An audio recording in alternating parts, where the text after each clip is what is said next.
was not the best first impression for either of us. Oh, for you either? Well, you didn't do anything. Hey guys, welcome to the Scrubs and Soy Sauce podcast. I am Miki Rai. I am Dr. Kev. And we are your two hosts. Just two awkward Asian people starting a podcast. Which, by the way, we've been procrastinating on starting this for years and years now. So 2 winters have passed since we were supposed to initially start this. Lots of work. We've converted our spare bedroom, which is freezing down here. And Miki doesn't know how to... She just came down here, was like, where do we start? There's like so much equipment and so much stuff. And Kevin has done the honors of all the research and all of the hard work to make this happen. Just know, every time you listen to a podcast or watch a podcast, we are freezing down here because it's our spare bedroom and we can't have the heater on. Otherwise, the audio will have feedback. And if you hear any chewing noises during this podcast, just know that is Lucky Rai doing his daily bone chewing routine. Can we zoom in on that? Is that part of editing? Let's do a little intro. So my name is Miki. I'm a registered nurse and a content creator.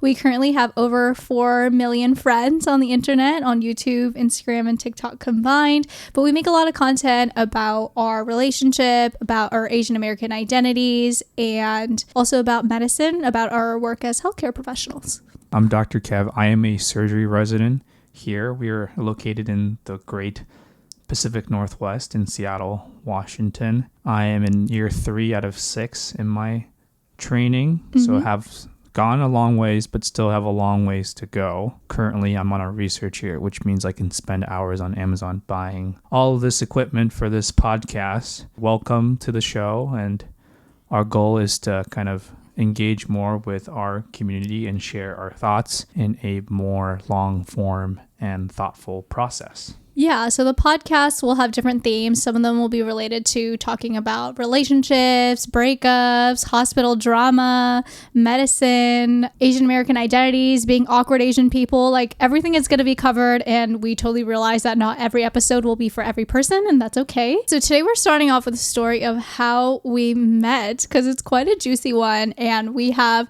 told it in the past a little bit and privated that video. Did you know that I privated that video? Yeah. So yeah, I thought we would retell it here in a longer form where people can truly get to know us a little bit better. But I think there are also some interesting themes that we can discuss about dating and things in general. Yes, absolutely. Miki will tell like 96% of this story. That is not true. So when I was in nursing school, that is when I started my kind of like nursing Instagram. It was initially my personal Instagram page, which I then converted to a nursing school Instagram page where I was posting, pictures of me doing my clinical rotations or just educational content. And I think around the time I had 30,000 followers, and this was like 2018. This was before you graduated, right? Yes, far before I graduated. Oh, wow. So I think it was 2017. So I was working really hard to grow my Instagram, and back in the day, we had what was called engagement groups, which basically you would team up with like a group of like 10 other creators, and every time somebody posted, you would send your post to the group, and everybody would then go and like your post, comment on your post. Really? Just 10 people? I was in school, obviously, so it was very difficult for me to keep up with this engagement group. And so I actually gave my login to Mama Rai so that Mama Rai could help me engage with the engagement group, help me respond to comments. I was like really adamant about growing at the time. So Mama Rai was at home on this iPad helping me engage with people. One day I actually got in a really big fight with Mama Rai because I realized that she was randomly following people, and I was like, Mom, you don't do that. Like, just, engage with people, comment, but don't follow anyone because I don't know who they are. And she was like, well, I followed these 2 last people. Like, I won't do it in the future, but I just wanted to let you know that I followed these 2 people. And the 2 people she followed, they were both medical students at the time. One of them was Kevin, and one of them is one of my good friends who's now an ER resident. Why did you follow me on Instagram? You had great Did content. you think I was hot? Of course. Is that why you followed me? Or did you like my content? I don't think you were hot. You're cute. Oh, you don't think I'm hot? What? Oh my God, this is not going well. This is not going well for me. This is no longer going to be a 2-person podcast. I agree. So Kevin followed me and Mama Rai followed him back. So Kevin's like now under the impression that I'm following him. Are you not? Then I start messaging you and you respond. Yes. And what did you hit me with? What was your magical pickup line? I don't think it was any pickup line. It was just like, what are you doing for school? Or yes, Kevin asked me, what specialty are you going into? Super juicy. Very, very juicy.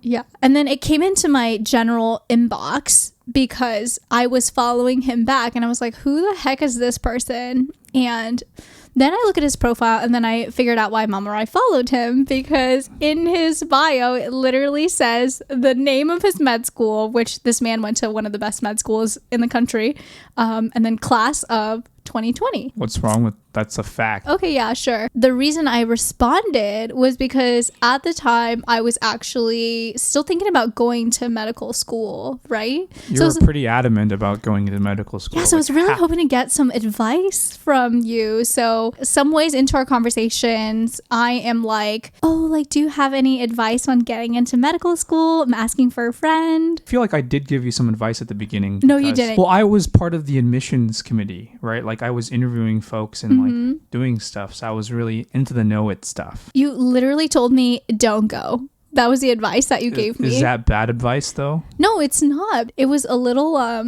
off-putting for sure. Oh, I mean, I think for a nurse to go into medical school, I think there are situations in which that is fine, but it's like so much easier if you just be a nurse. Be a nurse or like a nurse practitioner. There's other pathways that are already existing. That's true. But right. Kevin just like was not giving me any advice or any help. But randomly, like every couple of months, you would just slide in the DMs and say something completely random. Like, oh my God, step 2 was so hard, or whatever the heck.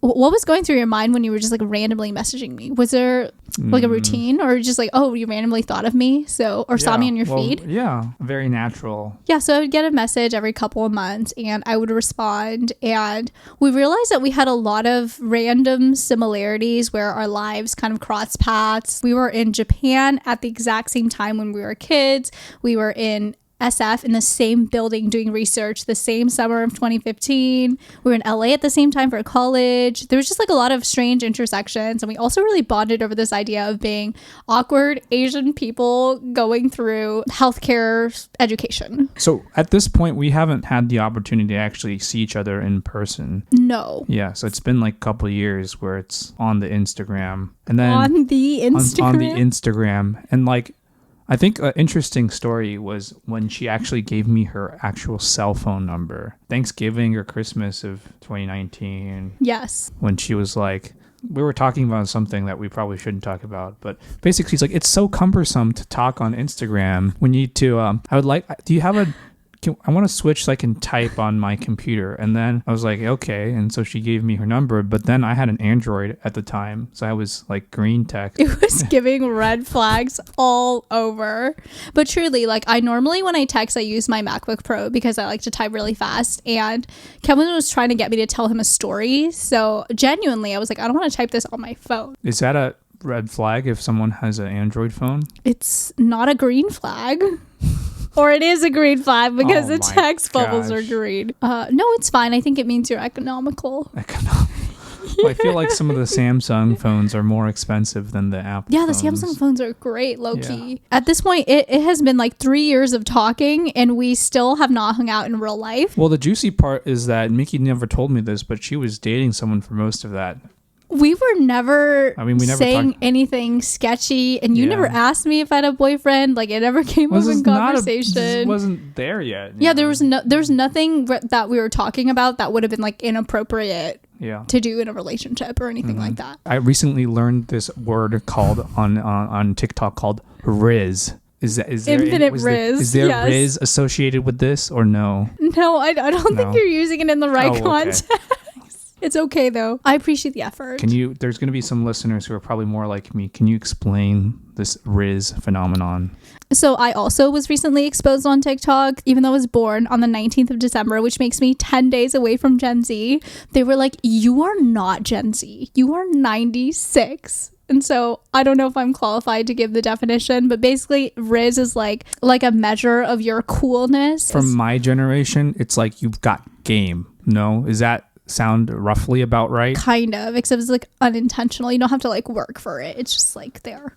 I see. So we're talking about switching over to talking on the text messaging portion. Yes. I think that's when we started talking a little bit more. Yes, and then we started texting, and then it started to get to the point where we were like basically texting 24/7. But also because Miki was now, I think, recently single at this point. I was not that freshly. It's your story or my story. If you want me to keep telling the story. Oh my God. So yes, I had gotten out of a relationship and I was looking to kind of put myself out there a little bit more and just like reinforce whether or not I had Riz or not, you know. Before I met you, I was convinced that I was in love with you. I was like, oh my God, I really like him. Like, you didn't tell me this until like last year. Yeah, I was really convinced that I really liked you because I felt like there were so many cool parallels in our lives. And even though I'd never actually talked to you or seen your actual face, I was convinced that you could be the one for me. That's wonderful. Isn't what that was cute? the deal breaker where, what if your voice sounds... Yes, I was like, oh my gosh, what if your voice was actually like a major red flag and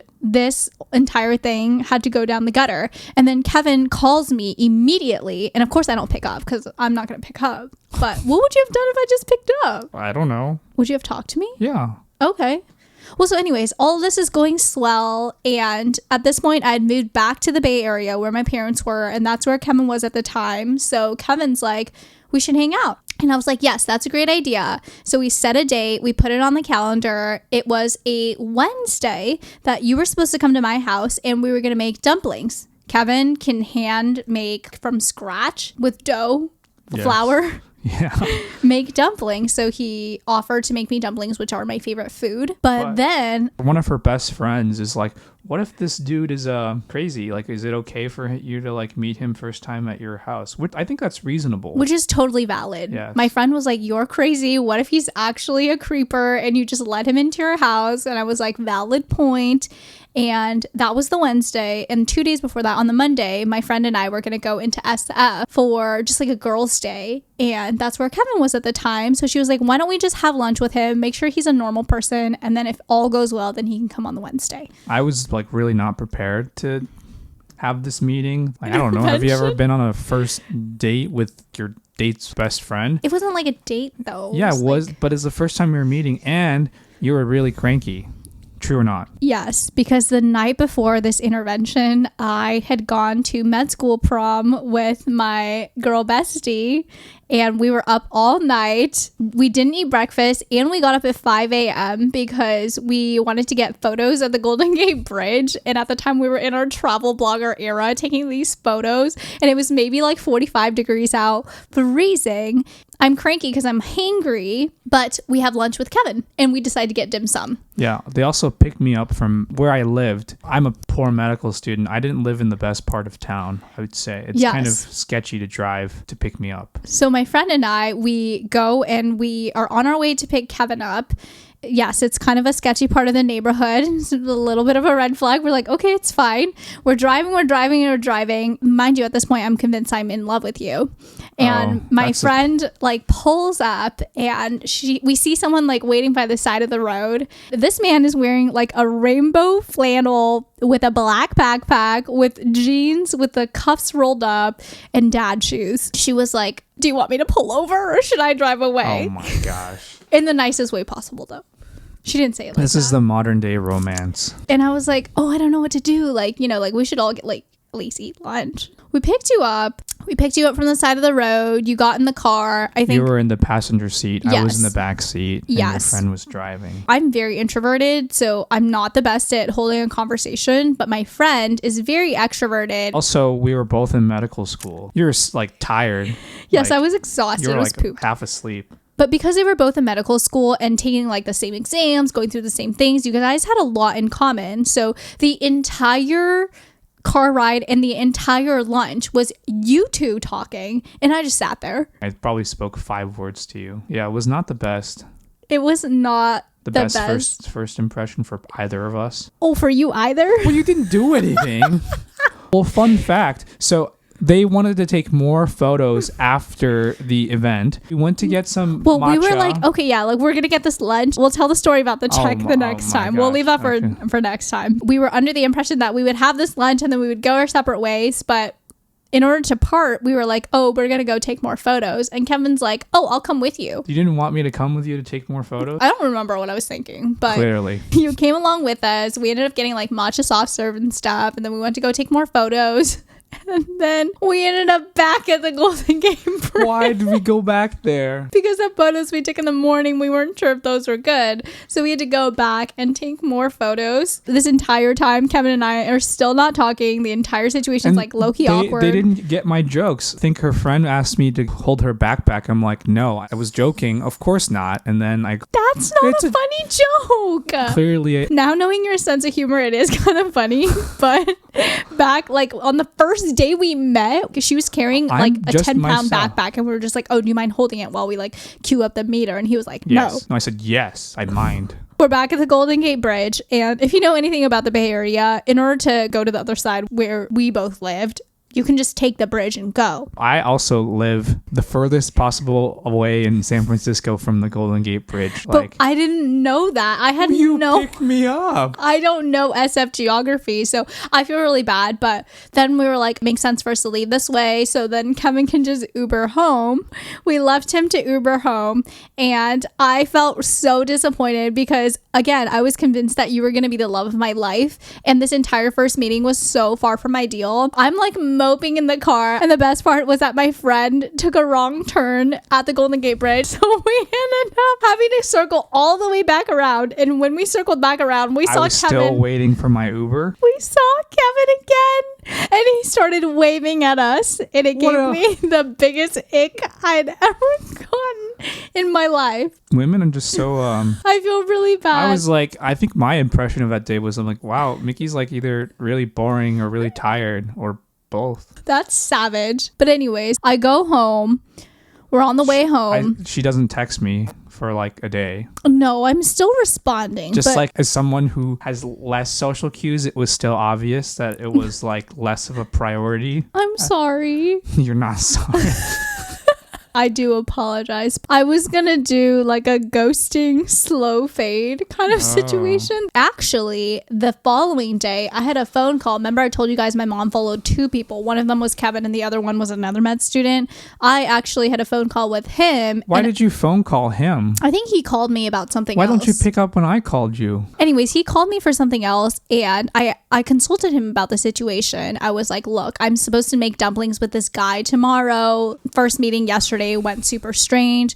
Should I just cancel the whole thing, or is that too rude? I was in Sacramento and he was in SF, and that's a 2-hour drive roughly. Normally it's difficult for us to get to each other, but Kevin coincidentally had a medical conference that week, which is why he got a rental car and was gonna be able to drive to me. So I was gonna feel really guilty if I canceled that day, and my friend was like, no, you should just at least make the dumplings, maybe just like make it a shorter thing, not like a whole day experience. Yeah.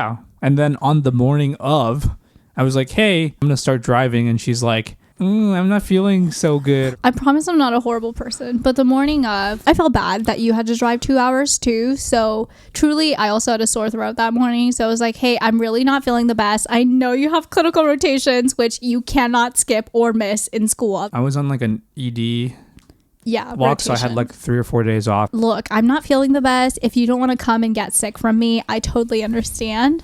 And Kevin, not taking the cue at all, is like, I'm fine. It's fine. I see sick people every day. So you decided to come anyways. Yeah. What was going through your head when you were driving to me? I don't know. I was like, should I actually finally talk to this lady? What does she want from me? Am I gonna die? Why would you die? I don't know. But at this point, I'm like not nervous at all because I'd already met you, and like, what could go wrong? It had already gone so wrong the first day. You could die. You knew I wasn't like crazy or anything, right? Yeah. Like I was harmless. But at this point, I'm like, maybe we can be good friends. Oh, okay. Yeah. So you say that still to this day. Yeah, we are still good friends, even though we're dating. You came over. Immediately, we were doing better because I didn't wear the dad shoes. Yes, you didn't wear the dad shoes. And you were wearing a cute little Patagonia sweater. You mean the medical school person outfit. Yes, with some Adidas soccer pants. You know, I'm a sucker for Adidas soccer pants. Gosh. So immediately we were off to a better start. Surprisingly, I guess there just wasn't a third person there. So we were able to just talk and flow. And it felt like I was talking to the person that I was talking to online. I hope so. Yeah. But to be honest, the whole shoe situation, I don't know. Boys, men out there, if apparel means this much. And some things just give you the ick, and I can't describe it, you know? They're not even dad shoes. They're like the Nike Kill Shots. They're very popular. What was your impression of me? Well, I don't know if she was trying to be busy or not, but the story didn't make sense. She's like, I'm not feeling so well. And it's like, I have dinner plans with my parents. I think you were trying to pull off the impression that you were super busy. Am I not super busy? I don't know. I was pretty busy. You were pretty busy then. You had I was working like 4 jobs at that point. Yeah, like you were working in the hospital as a PICU nurse, and then you had the startup thing. And yes, I mean, there were multiple things I was juggling. But then what was your impression when you actually got to hang out with me that day? Like you were pretty genuine. And like, I was pretty? Yeah. Thanks. I knew that from the first time I met you. Okay. You were pretty. Okay. That's fine. That's not the important part here. It felt like the conversation flowed really smoothly, and it felt like that first day had never even happened. I think having that day is fine. I think it's hilarious to look back on. Would you like to continue to tell the story what happens late at night? Well, I didn't want to drive back. I rented a car, but to be honest, I didn't have a car in undergrad at our medical school, so it wasn't like the best at driving. I'm okay at driving. I just haven't driven very much. He got to my house at 2 p.m. and we talk all the way until 3 a.m. Like, we're still sitting there. We're still chatting. At this point, it's pitch black outside, and Kevin cracks a joke. What do you say? If I go home now, there's no traffic or something. So Kevin's like hinting that he wants to stay over. If you remember earlier, I did in fact say that I thought I was going to be in love with this man. And because I just moved to a brand new apartment, the only thing I had was a twin size mattress, which obviously I'm going to sleep on. You're not going to sleep on that. So I actually intentionally ordered a full size mattress for Kevin, not for us, just for Kevin to sleep on, like in the guest bedroom. But because that first meeting went so poorly, I lugged that mattress, which I'd not unboxed yet, all the way into my spare bedroom and stuffed it into the closet so that you would have no excuse to be like, oh, I want to stay over. Because if there's no place for you to sleep, like, how are you going to stay over? Who thinks of this idea of buying a mattress? If you were like some of my friends or something, like, want to stay over. Okay. So anyways, Kevin's like hinting to stay over, and I'm like, yes, of course you can stay over. I don't mind. Do you mind? I have a spare mattress, but you have to get it out from the closet. Like, why is it in here if you just bought it? Why aren't you using this mattress? And then, you know, that has to take like a day or two to like inflate. So I was like sleeping on a deflated mattress. It was not even that deflated. He ends up sleeping in the living room. We wake up the next morning and I have work. So I'm working from home and Kevin goes and gets me KFC. Because that's what you wanted, not because I'm cheap.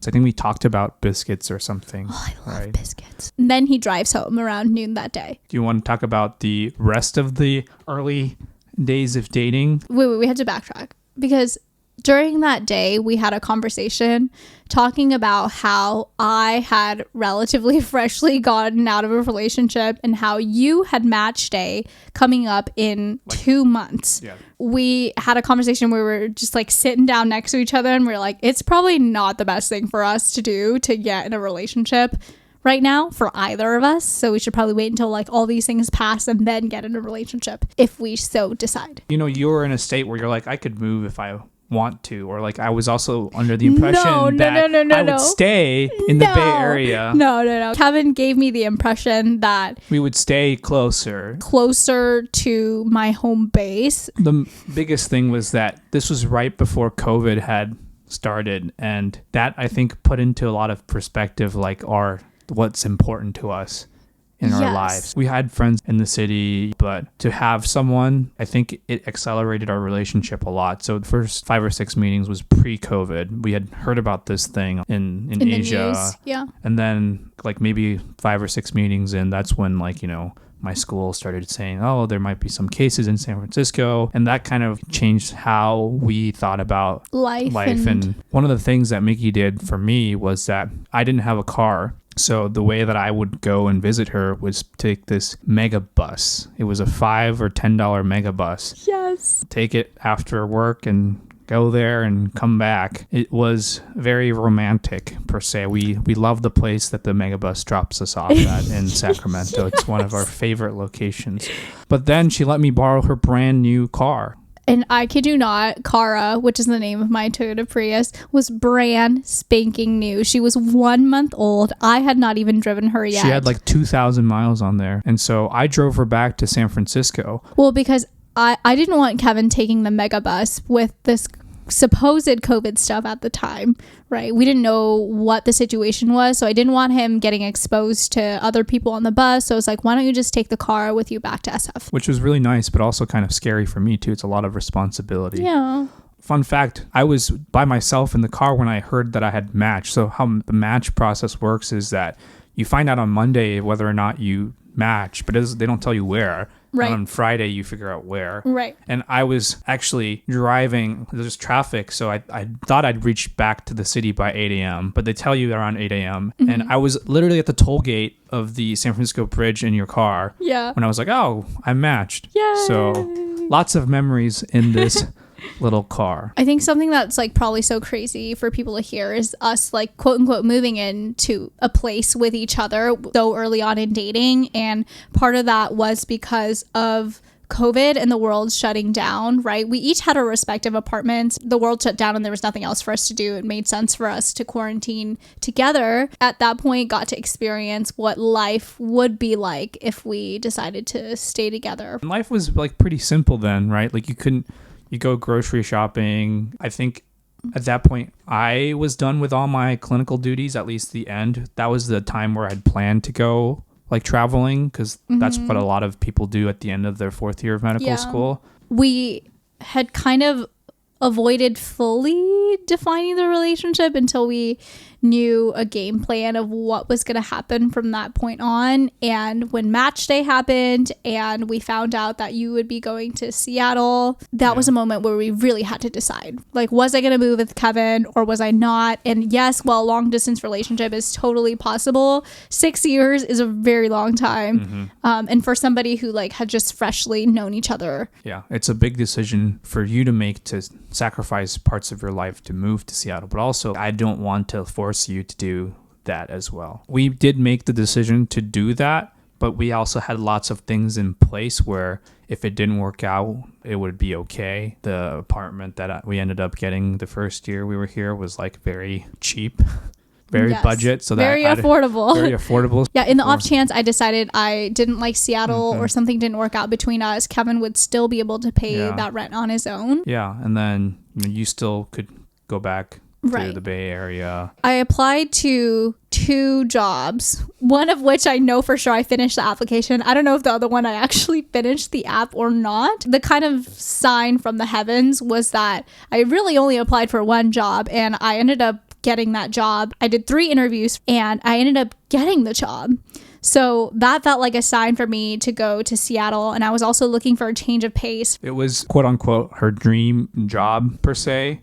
Yes. She was very excited for the 2 or 3 months. Yes, it was leading up to the job. Yes, it was a specialty that I was looking forward to greatly, and it was a very big change from what I was previously working in. I was like, why the heck not? Like, I have a job, I have a man's, like, let's just go to Seattle. What would you say are your biggest takeaways or lessons from that experience? Lesson number 1, first impression might not be the best impression, but also trust your instincts, right? Like it wasn't like a first date or anything. We had spoken to each other a long time. I think texting, people can spend a little bit more time thinking, and so it's kind of a reflection of more of your inner characteristics. It's hard for some people to make like a first impression, and some people make really good first impressions and don't end up being the person they are. I think for me, I usually just have one style. Like I'm Kevin just myself. Kevin is 100% always unapologetically himself. Like he doesn't ever feel the need to pretend to be someone else. I think it's sometimes bad if I'm trying to make a good impression and it's not my best impression, but I'm working on it. Second lesson is that no matter what you do in a relationship, people will judge you, people will push you. You moved in too fast. Oh, you still haven't moved in yet? Oh, you still haven't gotten engaged yet? People will always have an opinion on your timeline, and nobody knows your timeline better than you and your partner. Being able to figure out what's realistic and what's practical, if you can be honest with yourself, I think your relationship will go much further. Also, like, relationships are, about the two people that you're talking about, but there's also so many other stakeholders in play, like your friends, your family, your jobs, right? So you have to be able to balance all those things. And then most importantly, like, you're the one that spends the most time with the other person, right? Yeah. Those can't overcome overall your relationship with each other. And at the end of the day, you should still put yourself first. Like, if you are having to compromise yourself to be in a relationship with another person, like, short-term compromise I think is okay, but long-term you have to make sure your goals are in fact in alignment. 1 + 1 needs to be greater than 2, right? Like, you can't be less than 2. I like this little summary we had at the end of the pod. We should do this for every pod. Summary number 3. That was like 0.3 already. This is like number 4. Dog has to like the person. Is that true? Yes. Animals have a really great way of telling people's energy. And if my dog does not like you, unfortunately, that is a massive red flag to me, because Lucky likes almost everybody. So, remember I took off my Patagonia jacket and he just fell asleep on it? He was obsessed with Kevin. That was a green flag to me. Well, anyways, that is our very first episode. Thank you so much for tuning in. And we will see you guys next week for another weekly episode every Tuesday. Make sure you give this podcast 5 stars if you enjoyed it. And just give us some feedback. We're just starting out with this process, so if there's any suggestions on how we can improve, we're happy to hear it.